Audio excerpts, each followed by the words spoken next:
नमस्कार श्रोतागण, आप सुन रहे हैं कातिल रात की कातिल हसीना पार्ट 8। अब आगे। मैंने उस सॉलिसिटर के यहाँ से निकलकर फिर से एक बार मलाड़ का रुख अख्तियार कर लिया था। मुझे एक बार फिर से नमिता से मिलना था। मुझे जानना था कि सॉलिसिटर जमुना दास मलकानी असल में था क्या चीज़। उसने पलटी अभी मेरे सामने ही मारी है या वो पहले से ही पलटी मार चुका था।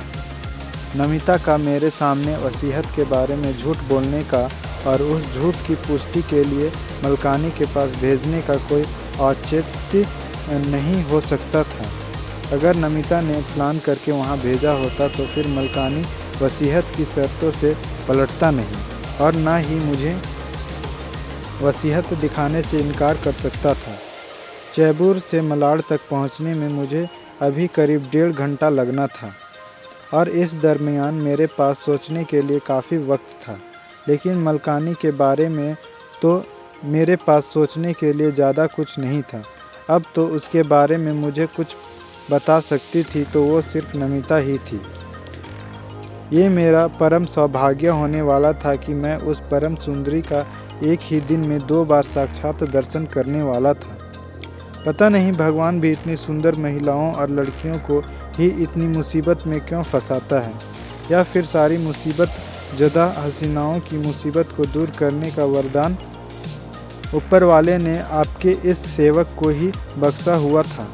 पता नहीं किस समझदार शायर ने कहा था कि खूबसूरत एक ऐसी सह है कि जिसने भी डाली बुरी नज़र डाली, शायद ये बुरी नज़रों की ही मार थी जो इन महिलाओं और हसीनाओं को मुसीबत में फंसाता है। खैर, कहाँ तो मुझे रास्ते पर मलकानी के बारे में सोचना और उसे कोसना था और कहाँ मैं पूरी तरह से पटरी से डिरले होकर हसीनाओं पर तबसरा करने लगा था।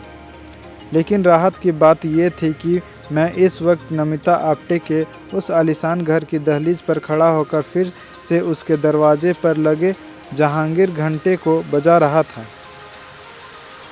दरवाज़ा सुबह की तरह देर से ही खुला था और खोला भी उस मक्कारी से भरे चेहरे वाले ने ही था। लेकिन इस बार उसने मुझे देखते ही दरवाज़ा इस अंदाज में छोड़ दिया था मानो मेरी आमदा की जानकारी उसे पहले से ही थी, जबकि मैंने तो नमिता को भी नहीं बताया था कि मैं आने वाला था। मैं जानता हूँ कि ये मेरी गुस्ताखी थी, लेकिन ये बंदा तो पैदा ही गुस्ताखियाँ करने के लिए हुआ था, क्योंकि अक्सर हसीना तरीन लोगों मेरी गुस्ताखियाँ को माफ़ कर दिया करते थे। मैं सुबह वाले ड्राइंग रूम में ही बैठा हुआ नमिता के आने का इंतज़ार कर रहा था। कोई 5 मिनट बाद मैडम उस ड्राइंग रूम में अवतरित हुई। मैंने खड़े होकर उनसे हाथ मिलाया। उन्होंने मुझसे हाथ मिलाते हुए सवालिया निगाहों से मेरी ओर देखा, मानो पूछ रही हो, इतनी जल्दी किस वजह से आना हुआ? मलकानी की वजह से वापस आए हो? नमिता ने ठंडे स्वर में मुझसे पहले ही बोला। आपको पहले से पता था कि वहाँ ऐसा ही होने वाला था? मैंने नमिता से पूछा। हाँ, मुझे पता था कि वहाँ ऐसा ही कोई खेल होने वाला है। आप्टे ने 2 तरफा खेल एक साथ खेला है। चारू को भी गायब करने में भी उसी का हाथ है और वसीयत को बदलवाने में भी उसी ने कोई खेल खेला है। नमिता ने उसी ठंडे स्वर में बोला था। वसीयत के बदलवा की बात तो मेरी समझ में आ रही है कि उसे आप्टे साहब बदलवा सकते हैं, लेकिन चारू को वे क्यों गायब करवाएंगे? मैं सवालिया निगाहों से नमिता की ओर देखा ताकि उस वसीयत को कोई चैलेंज करने वाला ना रहे। ये एक सोची समझी साजिश है। पहले वो वसीयत बदलवाता है, उसके बाद चारू को गायब करवा देता है ताकि उस वसीयत को कोई चैलेंज नहीं कर पाए। नमिता ने बोला। लेकिन ऐसी स्थिति में वो चारू को सिर्फ गायब क्यों करवाएगा, बल्कि उसे मारने से ज़्यादा फ़ायदा होगा उसे। मैंने फिर से सवाल उठाया। फिर हो सकता है कि चारू को उसने मार ही डाला हो। नमिता को खुद नहीं पता था कि वो क्या बात कर रही थी। उसकी सारी बातें मुझे लचर प्रतीत हो रही थी।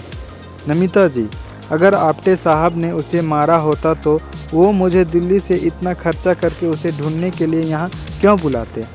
मैंने फिर से सवाल किया और इस बार फिर से उसके किसी लचर जवाब का इंतज़ार करने लगा।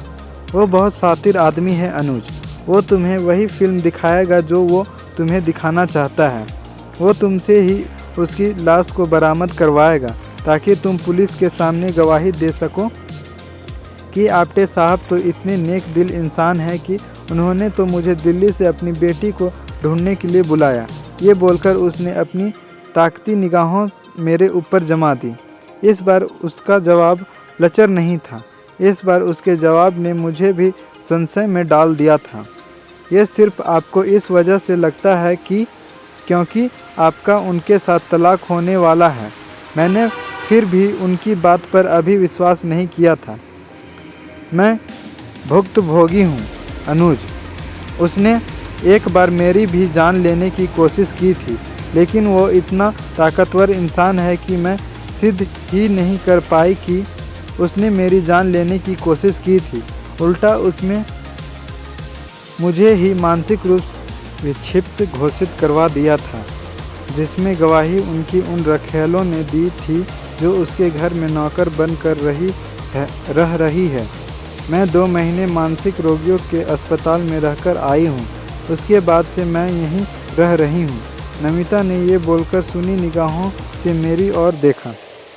मैं तो इसे एक मामूली गुमशुदगी का केस समझ कर आया था, किंतु एक बात मुझे अभी भी समझ नहीं आ रहा है कि अगर आपटे को सिर्फ यही स्टेज करना है कि उसकी बेटी की लाश को कोई तीसरा आदमी बरामद करे जो पुलिस के सामने बाद में ये गवाही दे सके कि आपटे साहब तो खुद ही अपनी बेटी की तलाश करवा रहे थे, तो इस काम को तो मुंबई का भी कोई लोकल जासूस कर सकता था। मुझे ही इस काम के लिए क्यों बुलवाया? मैंने फिर से अपनी बात को दोहराया। इस बात का जवाब तुम्हें खुद आपटे से ही मांगना चाहिए। नमिता ने नपे तुले शब्दों में बोला। आपटे साहब आपको क्यों मारना चाहते थे? मैंने पूछा। उसी वसीयत की वजह से, नमिता ने बताया। ये कब की बात है? मैंने फिर से पूछा। मेरे पापा के गुजरने के 6 महीने बाद की, जब मुझे पता चला कि वसीयत को बदला गया है, नमिता ने बोला। ठीक है नमिता जी, अगर ज़रूरत होगी तो मैं फिर आपसे मिलने आऊँगा। ये बोलकर मैं सोफ़े से उठ खड़ा हुआ। नमिता अभी तक सोफ़े पर बैठी हुई थी। आप चिंता मत कीजिए, आपकी बेटी को कुछ नहीं हुआ होगा। मैं जल्दी से उसे ढूंढ लाऊंगा। ये संतावना मेरे शब्द बोलकर मैं घर से बाहर आ गया। पूरा मामला हर पल एक अलग ही मोड़ ले रहा था। हर बार एक नई कहानी सामने आ रही थी। कमाल की बात यह थी कि कल सुबह के बाद से एक बार भी आपटे ने मुझे फ़ोन करके अपनी बेटी की तलाशी अभियान की कोई खोज खबर नहीं ली थी। अगर मलकानी आपटे के साथ मिला हुआ था तो अब तक तो उसे मलकानी ने मेरे आमद के बारे में उसे बता दिया होगा, और अभी तक इस बात को लेकर उसके 50 कॉल मुझे आ जाने चाहिए थे। लेकिन उस ओर से पूरी तरह सन्नाटा पसरा हुआ था। नमिता की कहानी हर मुलाकात में बदल रही थी, एक नया मोड़ ले रही थी। नमिता के सवालों का जवाब मुझे रोज़ से नहीं मिल सकता था। वे जवाब मुझे रामनाथ आपटे से ही मिल सकते थे। मेरी एक मुलाकात अब आपटे साहब से भी होना ज़रूरी था। वसीयत से जुड़े सवालों के जवाब मुझे अब आपटे ही दे सकता था, लेकिन आपटे मुझ पर भी सवाल खड़े कर सकता था। मैं क्यों उसकी बीवी और उसके बीच में तीसरा तेली बन रहा हूँ? मुझे सिर्फ चारों की तलाश का काम सौंपा गया था, तो मैं उस काम के अलावा किसी और काम में टांग क्यों अड़ा रहा हूँ? लेकिन दूसरों के फट्टे में टांग अड़ाना ही तो आपके इस खाकसार की फितरत है। इसी से तो इस बंदे की रोज़ी रोटी चलती है। इसी से तो आज सुबह एक बार फिर गुलाबी नोटों की बारिश आपके इस खिदमतगार के ऊपर हुई थी। इसलिए आपटे को जवाब देने के लिए मेरे तर्कस में बहुत तीर थे। मैंने अपनी घड़ी पर नज़र डाली। शाम के 7 बज चुके थे। मुझे एक बार फिर गुल का ख्याल आ गया था। वो मेरे काम की बंदी थी। उसे अपने से चिपकाए हुए मुझे रखना था। चिपकाने से मेरा मतलब है कि उसे अपने साथ बनाए रखना था। मैंने तुरंत गुल को फ़ोन लगाया। कहाँ पर हो मेरी नूर ए नज़र, मैंने प्यार भरे लहजे में उससे बोला। बस अभी ऑफिस से निकली हूँ, इस वक्त जाफरीन के साथ कॉफ़ी हाउस में जा रही हूँ, गुल ने बताया। ये वक्त तो शाम गुलाबी करने का है जाने जिगर, फिर कॉफ़ी हाउस में क्या करने जा रही हो, मैंने आश्चर्य से पूछा। अरे यार, मेरी बॉस के सिर में दर्द है और मैडम का सिर दर्द तभी ख़त्म होता है जब वो स्टारबक्स में कॉफ़ी ना पी ले, गुल ने एक अजीब सी बात मुझे बोली। फिर आज क्लब आओगी या मैं अपने घोंसले में वापस लौट जाऊं? मेरे ख्याल से आज वो अपनी बॉस के साथ ही बिज़ी रहने वाली थी। तुम स्टारबक्स क्यों नहीं आ जाते? तुम जाफरीन से मिलना चाहते थे तो मैं उससे भी मिलवा दूंगी। गुल को मेरी वापस अपने घोंसले में लौटने की बात शायद पसंद नहीं आई थी, लेकिन मैं अभी मलाड में हूँ, चैबूर तक आने में आधा पौना घंटा लग जाएगा, मैंने गुल को बोला। जाने मन, तुम्हारा इंतज़ार तो क़यामत के दिन तक भी कर लूँगी, तुम बस अपनी गाड़ी को चैबूर के लिए मोड़ लो, गुल ने मुझे बड़े ही दिलकश अंदाज में बोला। ठीक है, फिर लोकेशन भेजो, मैं पहुंचता हूं मेरी जान के 14वें हिस्से,